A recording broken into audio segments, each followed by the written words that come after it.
This is our new home, Mommy and I. I was dumbfounded by my emaciated grandchild's words. After all, the shabby tent in the riverbed hardly looked like a home. But my 5-year-old grandchild seemed unfazed, perhaps unaware of the gravity of the situation.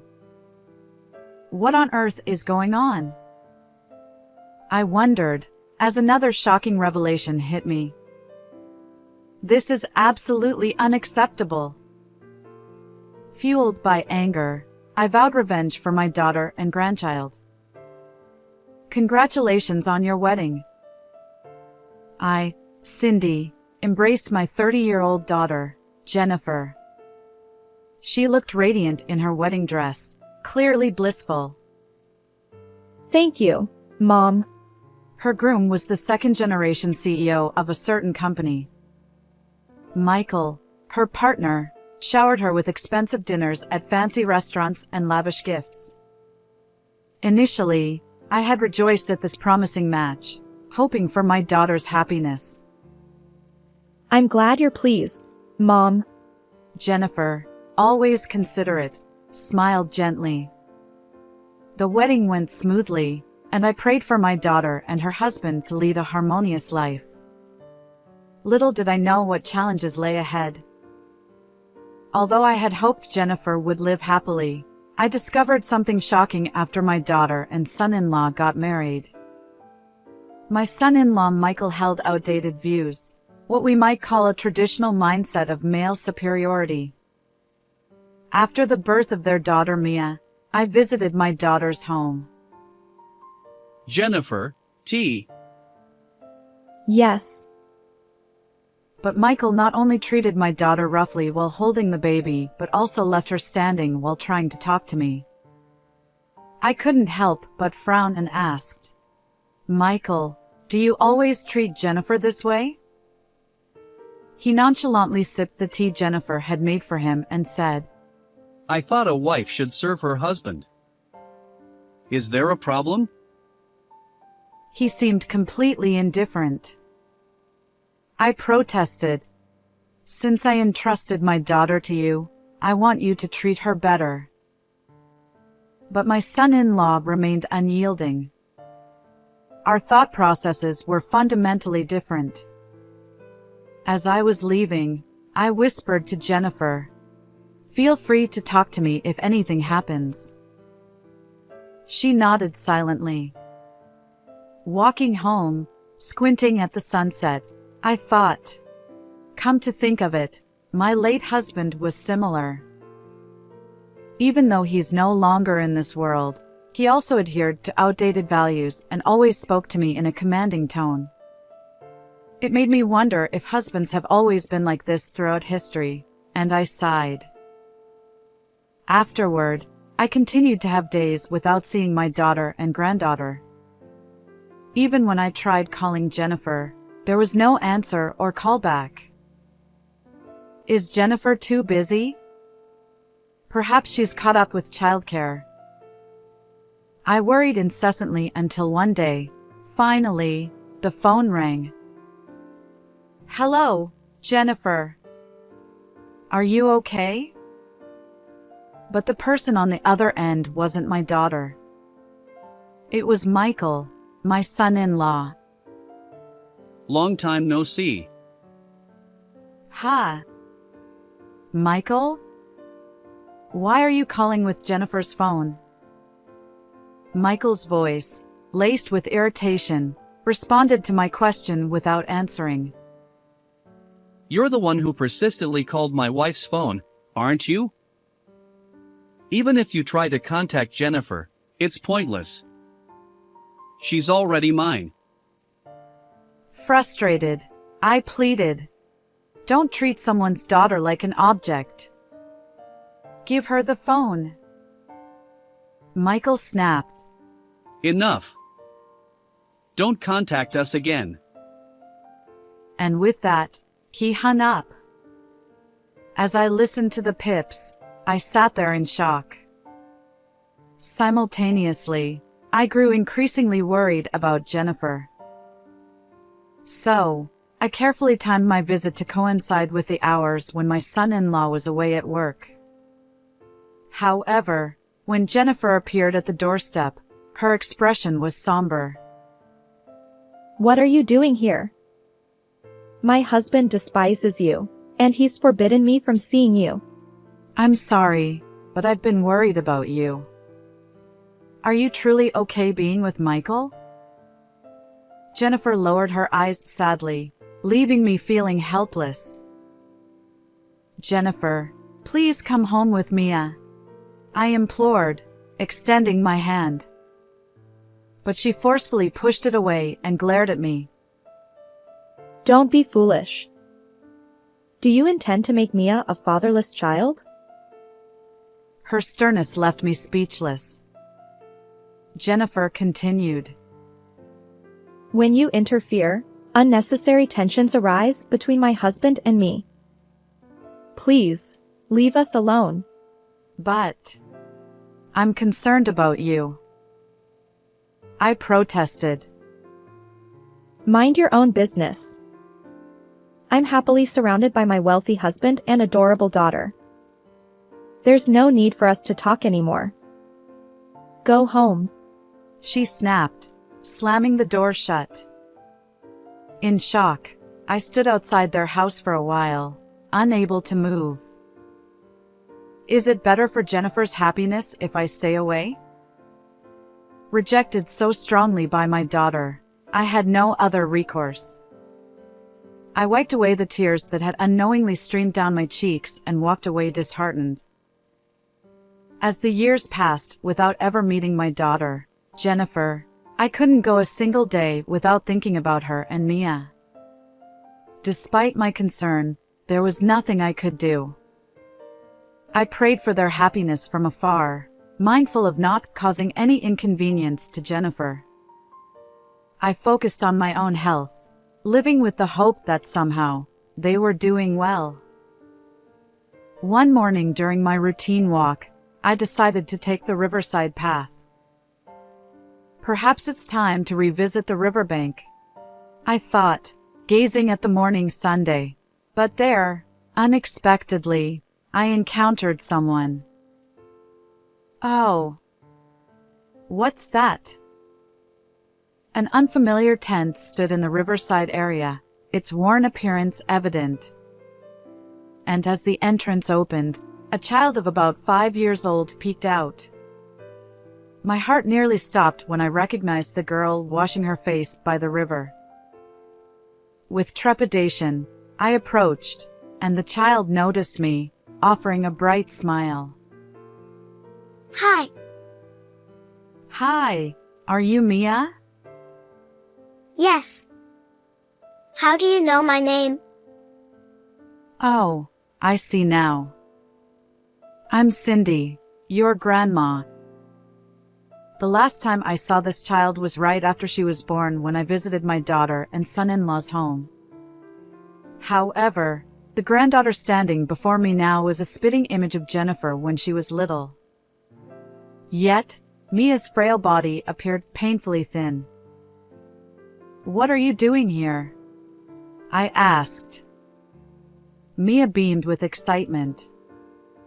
Perhaps camping felt like an adventure to her. This is our new home, Mammy and I. She exclaimed. Ha! Just then, Jennifer, my daughter, opened the tent flap. She froze when she saw me. Mom. Her trembling voice barely audible, she quickly pulled Mia inside the tent. Jennifer, why are you here? What's going on? I asked. Jennifer's stern tone rejected me. I didn't know the details, but it was clear this situation was serious. Don't worry. I'll help. Everything will be okay, I reassured her.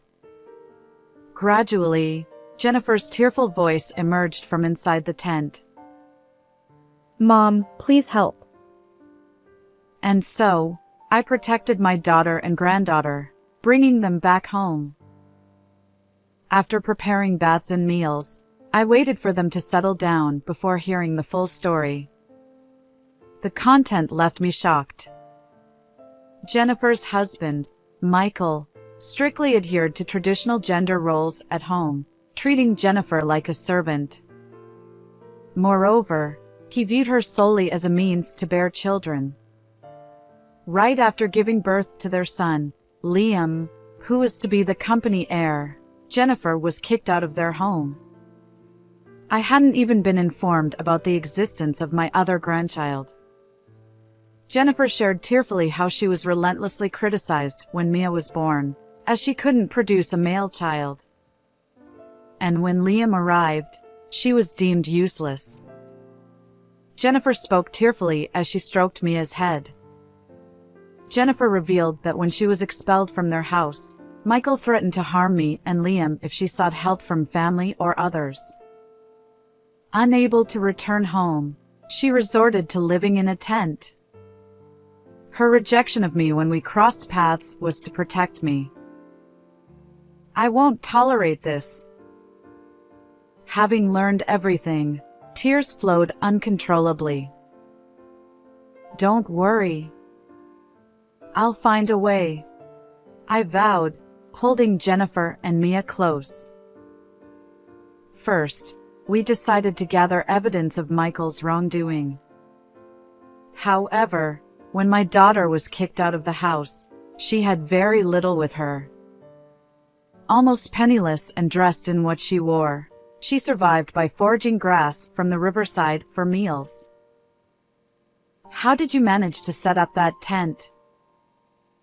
Actually, I secretly borrowed it from Michael's house, from the storage shed.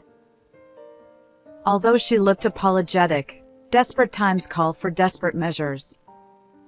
My daughter and granddaughter lived in that tent, camping by the riverside for about 2 weeks. According to Jennifer, her smartphone was also confiscated, likely still at Michael's house.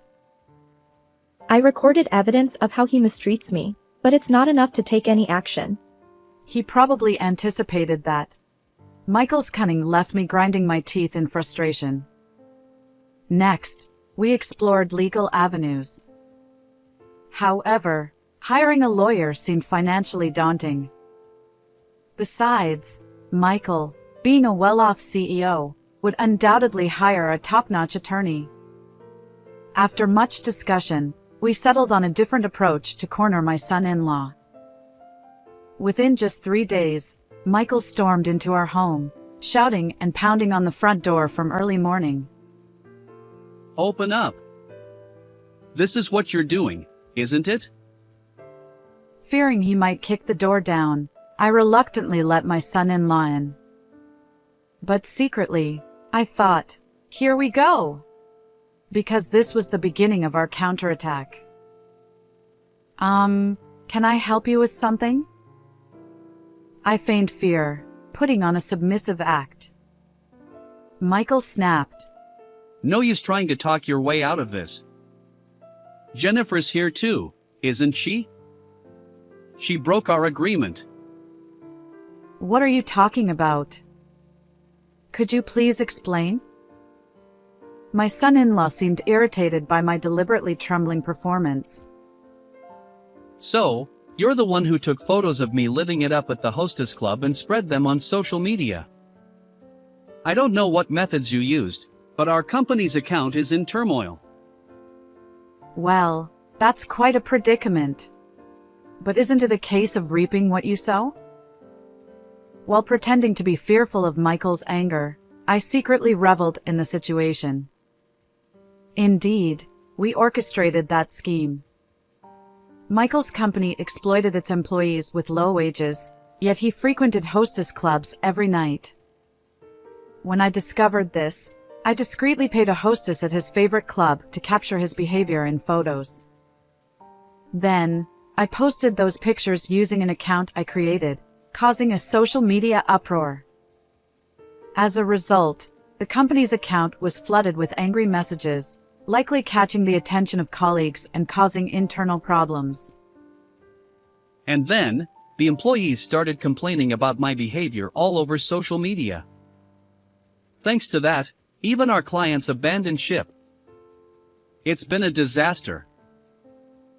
His lost credibility and fleeing clients ultimately led to the downfall of his company, all thanks to our calculated move. Jennifer, you're here, aren't you? Come out. I warned you, but you ran to this old hag for help, didn't you? Threatening to harm me and my grandson, Liam, if she contacted our family or sought help elsewhere, right? I dropped the act and straightened my spine, facing my son-in-law. He seemed to sense something was different. That's not a warning. It's a threat, isn't it? Shut up. Mind your own business, old hag. He shouted and kicked a potted plant, but the heavy soil prevented it from toppling over. Instead, he hurt his foot and grimaced. Clearly agitated, he also kicked the shoe rack. Perhaps it's best not to provoke me further. I'm offering you advice for your own sake. Meddling old woman. Just get Jennifer out here.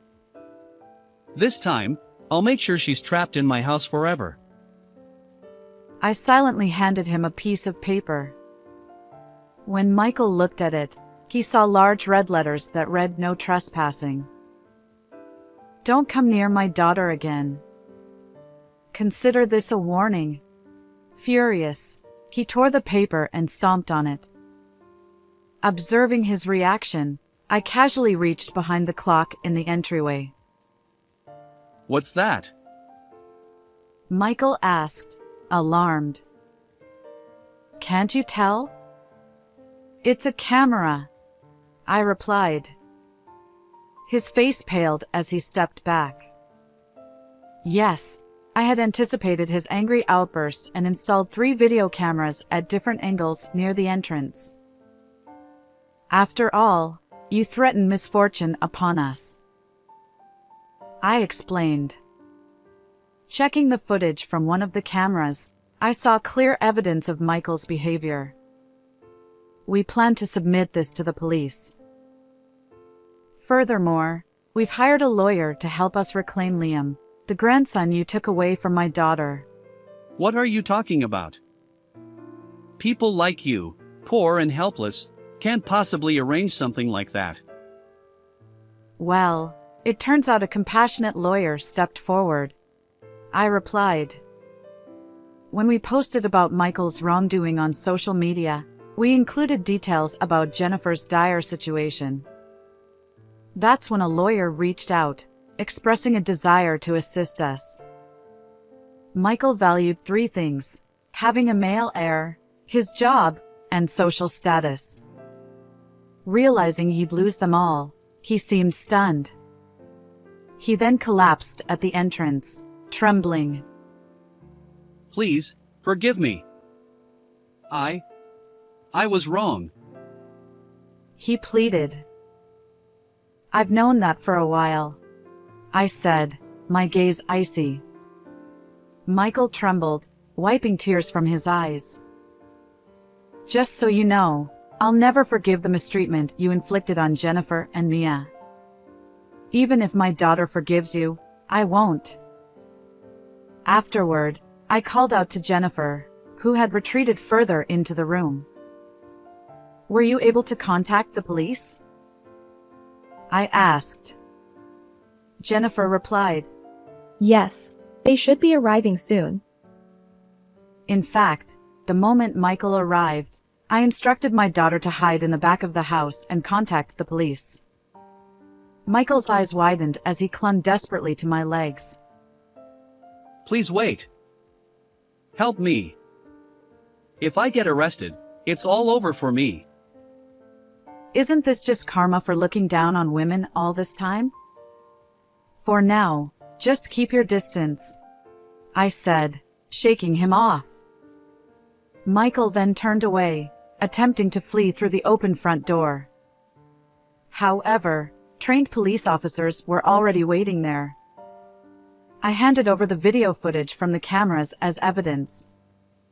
Staring sternly at my son-in-law, I said, "Your actions have all been recorded. Now you'll face the consequences of the law." And so, tearfully, Michael was bundled into the police car, disappearing from view as my daughter and I watched him go. Afterward, my daughter and Michael divorced. We successfully regained custody of my grandson, Liam, and also claimed substantial compensation for the mistreatment Jennifer endured, $13,000 in damages and $500 per month in child support for both children. Now, my daughter Jennifer, granddaughter Mia, and grandson Liam are starting a new life in my home. I believe we can create a happy future together, and I'll do whatever it takes to ensure that. Surrounded by my 2 grandchildren, I'm excited about the fresh start ahead. How did you find this story? If you enjoyed it, consider subscribing to our channel. Until next time.